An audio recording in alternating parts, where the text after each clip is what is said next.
I'm Ed Griffin. I'm a writer. I write controversial works. I think they're very important works. I deal with such topics as banking history, health issues, the United Nations, U.S. foreign policy, kind of topics where people get all heated up because they have strong opinions. But I consider myself to be a researcher, and I try to be a historian as best I can. So I deal with facts, mostly, not in opinions. I've been doing this most of my adult life. I started becoming interested in issues of this nature in 1959.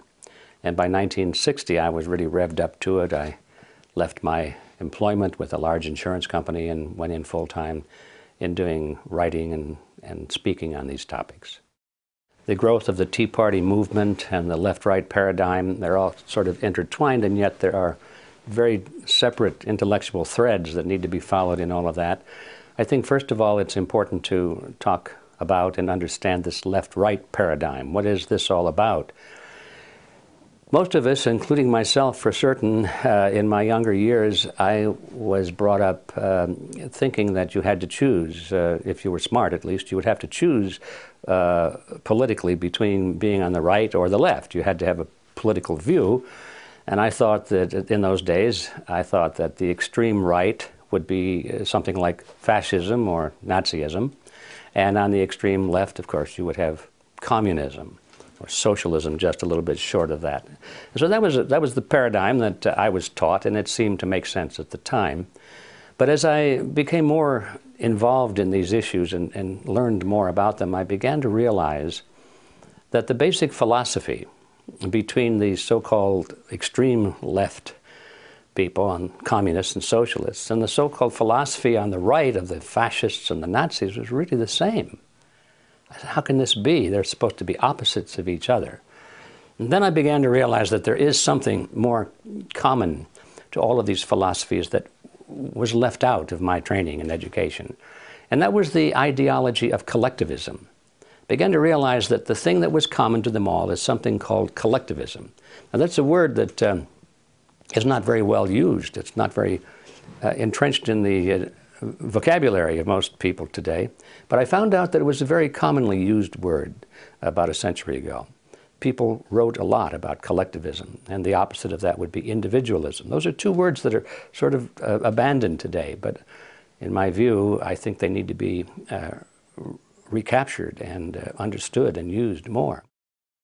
And I realized that communism and fascism, the so-called opposites, are merely variants of collectivism. They're the same thing. And they believe that the group is more important than the individual, for example. And the individual must be sacrificed, if necessary, for the greater good of the greater number. They believe that the state should be all-powerful and that the people should obey the state for the greater good of the greater number and all of that sort of thing. They believe that rights are granted by the state. They're not part of the human being. They're not God-given. They're not entrenched in his body and soul. They have to be granted by the state. All of these things, and you look at them one by one, communists and fascists and Nazis and socialists, they all believe that. So wherein lies the conflict, you see? And I began to question that. And I realized that it's partly a trick. In fact, I think it's a huge trick. It's a great scam because people even today are thinking that they have to choose between the right or the left, not realizing that no matter which way they go, they've accepted basically the same ideology underneath. Now, it's true that the leaders of these groups, like the Stalins of the world and the Adolf Hitlers of the world and the Mao Zedongs of the world and so forth, the leaders of these groups on left and right will fight each other. And they will go to war with each other. And there will be tremendous battles, as we saw in World War II, for example.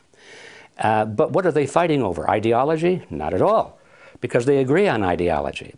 What they're fighting over is dominance. Who is going to rule? That's all they're fighting over.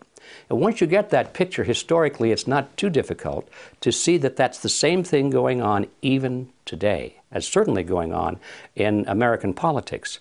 We have the left versus the right, sort of embodied today in the Republican Party supposedly on the right and the Democrat Party supposedly on the left. Now, here's a choice, isn't there? Well, why is it if this is such a choice? So we go from Republicans to Democrats, and then 4 years or 8 years later, we go back to Republicans again, and we keep doing this. We've been doing this since World War I. How come the country keeps moving in the same direction all the time, deeper and deeper and deeper into collectivism, regardless of which party is in favor, because they both believe in collectivism. They both believe in big government. But their slogans are different, their leaders are different, but the poor voter out there trying to make sense of all this is, he's tricked, he's stuck, he's trapped. And so this is the important thing to, I think, understand, that this left-right paradigm is it's a political ploy. It works very well for those who know what they're doing. We find that the Republican Party and the Democrat Party both are pretty much in the hands of a relatively small group of people with a membership of about 4,000. It's called the Council on Foreign Relations. These are the people that are really pulling the strings in both the Republican and the Democrat Party. And they've even written about it. There's a fellow by the name of Carroll Quigley, who's a former history professor at Georgetown University. By the way, he was the mentor of William Clinton when Clinton was a student there. And he wrote several books about this group of people and their origins and their roots coming from Europe and England in particular. And he comes to a very interesting point in one of his books where he says, okay, this is the way the real world is. He said, how is it that we collectivists, we elitists, how can we rule the world when at the same time we want to let the average person think that they're living in a, quote, democracy. They're living in a system where their vote counts. They're living in this world in which they feel that they must participate in their own political destiny. This is a carefully nurtured myth that they want to create, so people will be content with, no matter what happens to them, they'll say, well, I voted for it, or I did it. This government is my government. No matter how bad it is, it's responsible to me. And as long as people have that image, then they don't complain so much about how bad it gets, because they did it, they think. So Quigley deals with this question: how do you let people think that they're directing their own political destiny when at the same time we, the elite, we are the ones who must direct their political destiny without them knowing it? How do you do that? And he answers the question brilliantly. He said, it's very simple. You've got to have two major political parties, and they'll both have the same major goals, the same basic fundamental principles, and they'll argue with each other on the surface with slogans and leadership and style and all of that sort of thing. He said, but we will control them both. There's the strategy. There's the whole scam behind this left-right paradigm. When you understand this history and this reality, you look at it and you say, well, yes, we've got a left wing and a right wing, but they're just opposite wings of the same ugly bird, and that bird is called collectivism. So how does that apply to the Tea Party movement that we see today? There it is. I mean, that's the blueprint. The Tea Party movement seems to have been a very genuine, spontaneous movement arising from people who were unhappy with both the Bush administration and the candidacy of Obama. They didn't like either one of them. They were people who understood, more or less, maybe not intellectually and historically, that there was collectivism in both parties, but they understood that something wasn't right, and they didn't want more of the same. And so the Tea Party movement, you know, just think about it. What does that mean? It goes back to the historical episode where the colonists in Boston dumped the Tea Party into the Boston Bay because it was a protest against the taxes and the restriction of liberties and the Stamp Act and so forth on the part of Great Britain against the colonies. And so the Tea Party movement really was a rebellion against big government, no matter what camp it came from, whether it came from the Republicans or the Democrats. Well, it didn't take long, especially when the Tea Party movement began to gain momentum, And I was privileged to see that because I was invited to participate in some of these early events. And I remember the first event I went to, and maybe they had a couple of hundred people, but they were all, you know, dedicated to the principles that made this country great. It had nothing to do with Republicans or Democrats. It had to do with political philosophy, the concept of limited government and the people being in charge, not the government in charge. So I saw it start in a small fashion like that. And then over the next couple of years, it grew and grew and grew until finally it was a very large movement. And at this point, the political parties, the leadership of the political parties began to take very careful note of it. And they said, wait a minute, this is something we should be doing, because they're experts at orchestrating movements and letting the people think that it's their movement, you see. This was a genuine grassroots spontaneous movement. Had nothing to do in the beginning with political parties. Well, the leadership of the parties couldn't let that be, so they both looked at it very carefully, and the Democrats decided that because of the nature and the slogans and so forth, it didn't fit well. So they began to attack it. They began to try and make it look like it was a bunch of idiots and wackos and tin hat people and all this sort of thing. And the Republicans thought, this is something we can use. And so they started to go into it as best they could and take it over. That was their goal, to copt it for their program. And well, so here we are today looking at this process underway. They're still trying very hard to convert the Tea Party movement into a Republican front. And I'm sorry to say that they have achieved some success in that direction, primarily because of some very well-known people who are closely aligned with the Republican Party. We're talking about the candidate, of course, Sarah Palin, who is a Republican from top to bottom, and she represents this right-wing image. She fills the bill perfectly. She's the Miss Republican right-wing collectivist. And she can speak with great fervor and great emotion and great meaning against the extremes of the Democrats, those bad left-wingers. And she does a good job of it, and everything she says is true. But she doesn't speak out against those bad right-wingers, you see, because she's part of that group. Her mission is not to bring about a restoration of the principles of America, but to get the Republicans back into power. That's her mission. And of course, we have people like Glenn Beck, who have the power of the Fox broadcasting system behind him. That's tremendous power. And he's always speaking against those bad left-wing Democrats with great conviction and great fervor and great truth. Nothing wrong with what he says. What's wrong is what he doesn't say.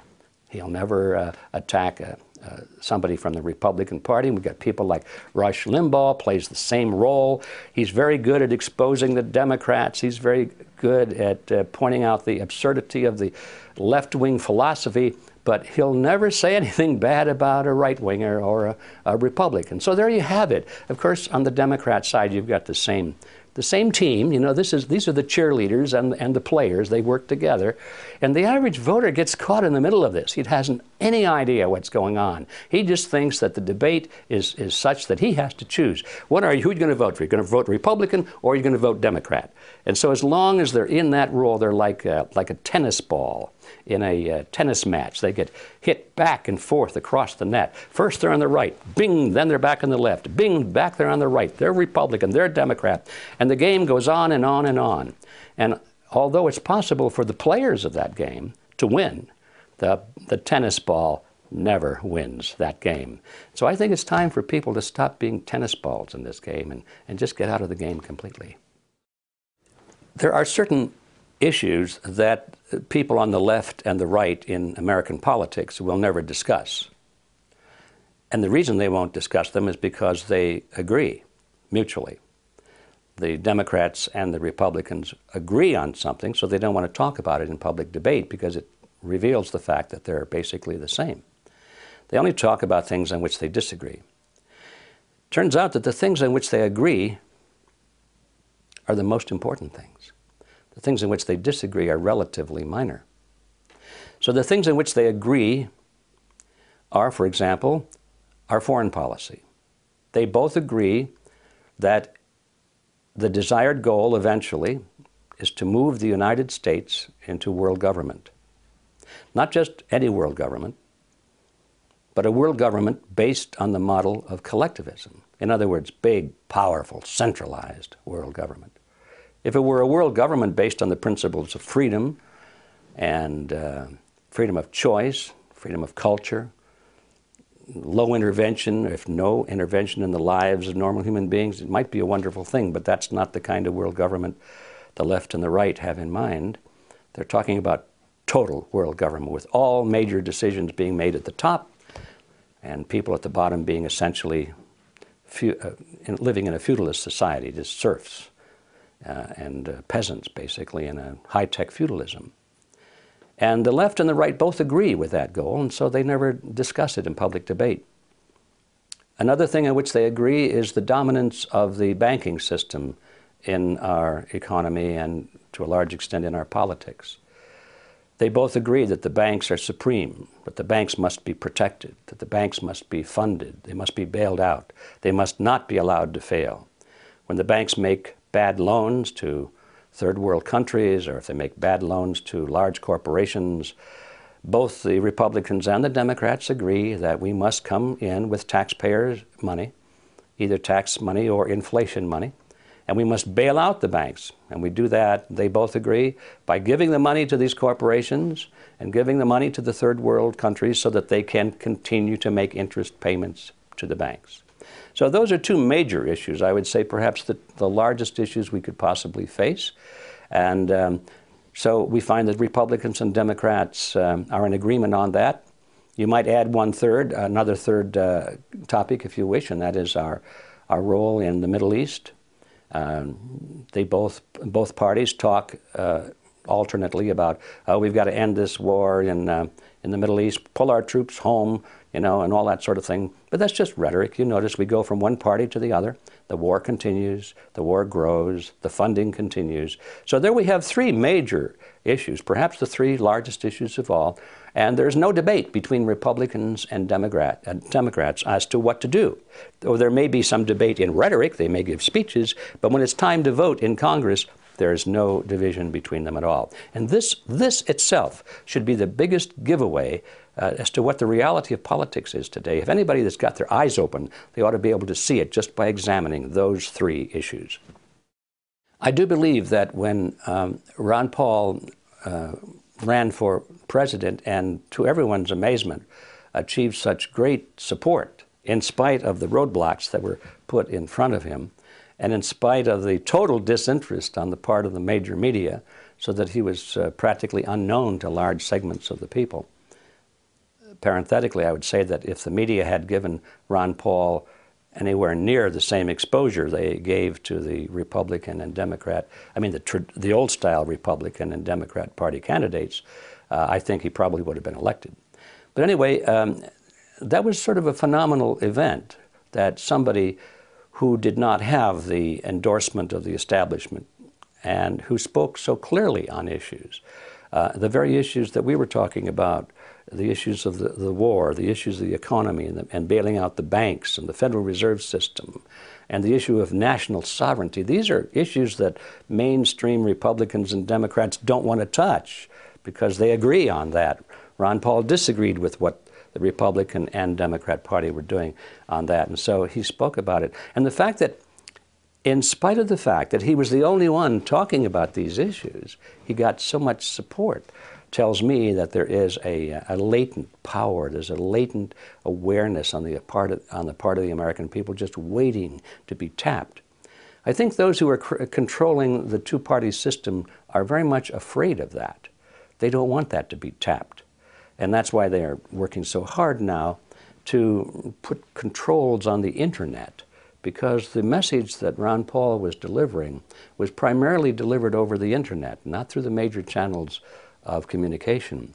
So now we see almost daily efforts on the part of the mainstream political figures to concoct different ways and different reasons and different excuses for putting controls on the internet.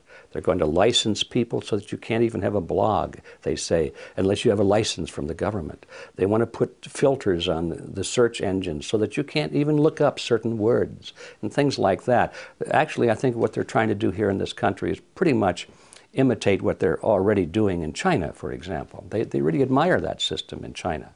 Our own figures here in this country, although they may speak with scorn about a closed society in China, they're doing everything they can to imitate it. So that's one of the realities we have to look at. So what does this mean for the future? I think that as long as the internet can be kept open and free, it bodes very well for us, because I think we do have at last a chance to get around the mainstream media.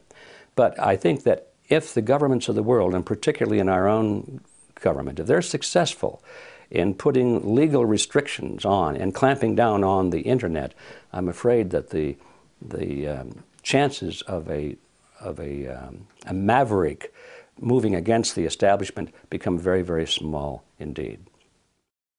I believe that getting a man in the White House is not as important as it would seem at first. In fact, I think it's almost counterproductive, because as long as we focus on getting a man in the White House, there's the underlying assumption that that's all we need to do. Americans are of that nature. They want quick, simple solutions to problems. They want to know who you're going to vote for. That's it. Because they think that they can discharge their responsibility of citizenship by going to the polls every 2 years and maybe spending 20 minutes and putting a little mark on a piece of paper and walk out and say, okay, I've done my job. I've defended my country. It doesn't work that way. Because by the time you go to the polls and you put your pencil mark on the paper or punch the lever, whatever you do, the decisions are already made. The candidates have already been selected. And the work goes on there, is who selects the candidates that the people vote for?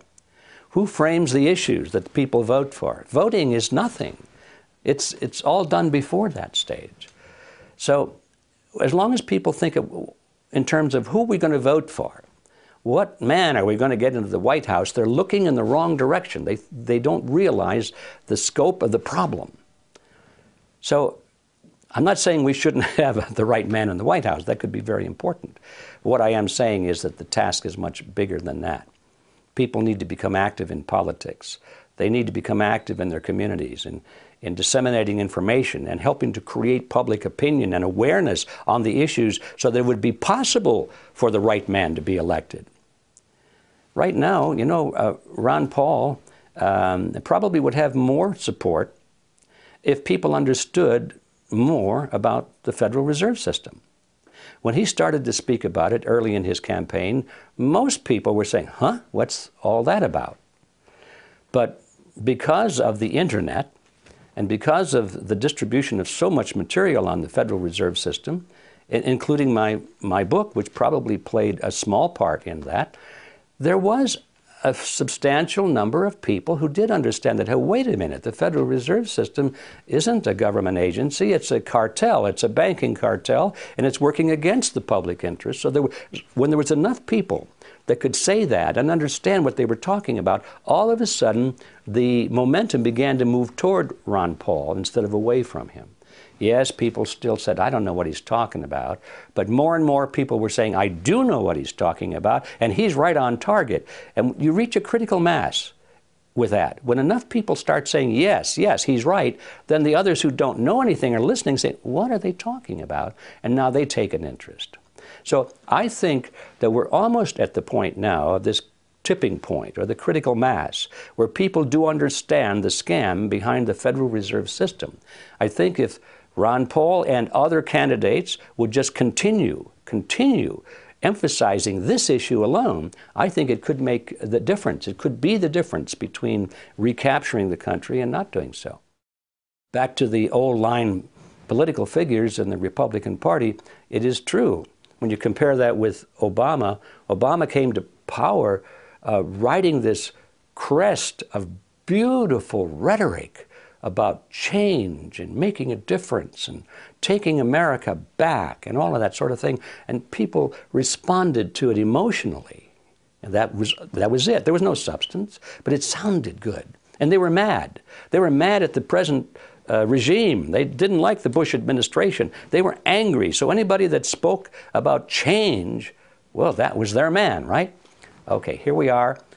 Another cycle is passing, and people are now mad. But this time, they're mad at the Obama administration. So the same political trick is being played again, but this time on the part of the Republican Party.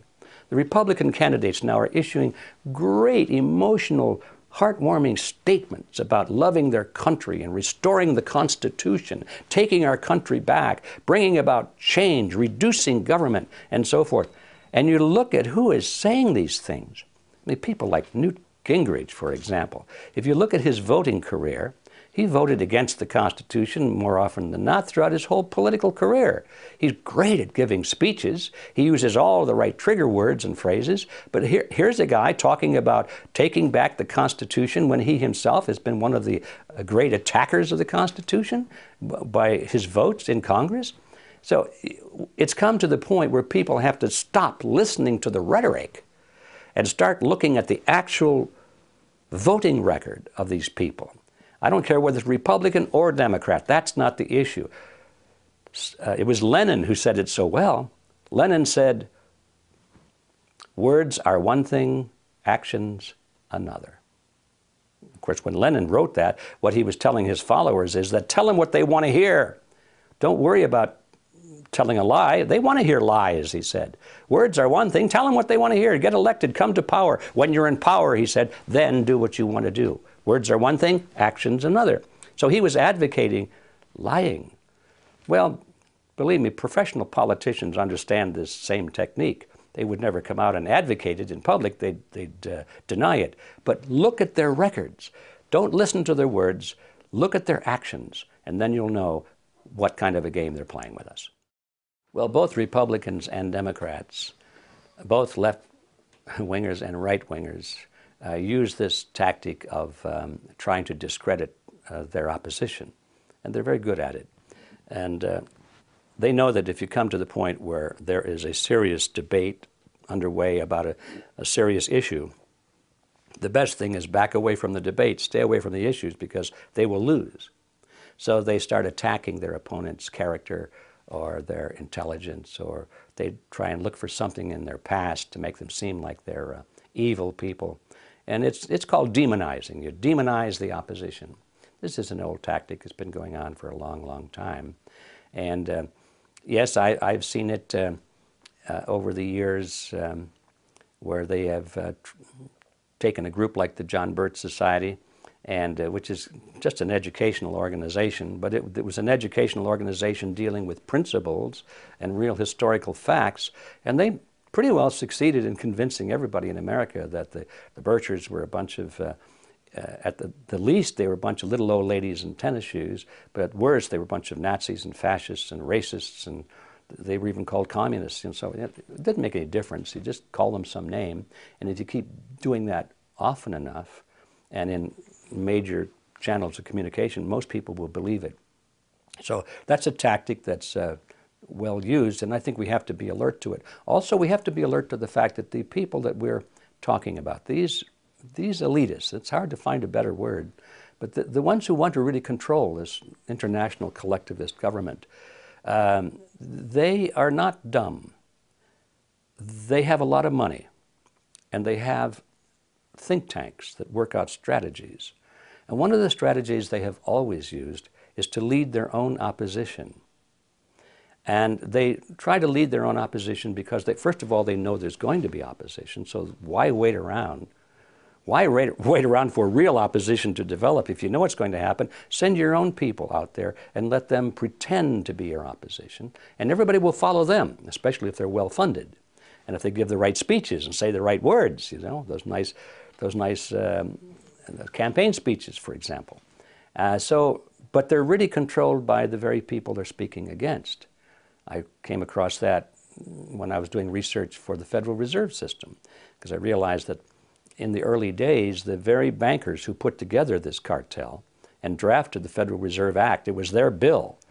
When it came time to promote it to the public, they funded and actually delivered their own opposition. Some of these bankers went forth and started giving speeches and interviews to newspaper reporters saying, oh, this bill is bad. It's bad for America. It's going to damage the economy. And they knew that the average person reading that in the newspaper would say, oh my goodness, Maud, listen to this. These bankers don't like the Federal Reserve Act very much. Must be pretty good, you know? So they play this game. So we know that this is still going on today. And for example, in the Tea Party movement, if they want to discredit it, if they can't control it, okay, let's say if one of the parties can't control it, they'll have to discredit it. So they will, and I believe already have attempted, to send people into the Tea Party movement who are real wackos or pretend to be real wackos. Or if there are real wackos out there, they make sure that they're brought in to the Tea Party movement. And every time there's a media crew going out there with their cameras taking pictures, do they take pictures of the the 10,000 middle-class Americans who know what they're talking about? Or do they pick the 2 or 3 wackos over here with the tinfoil hats? Or the guys with the swastikas on their arm and so forth? That's where they focus, you see. And I believe that some of those people are probably sent in there on purpose, just to demonize and discredit the movement.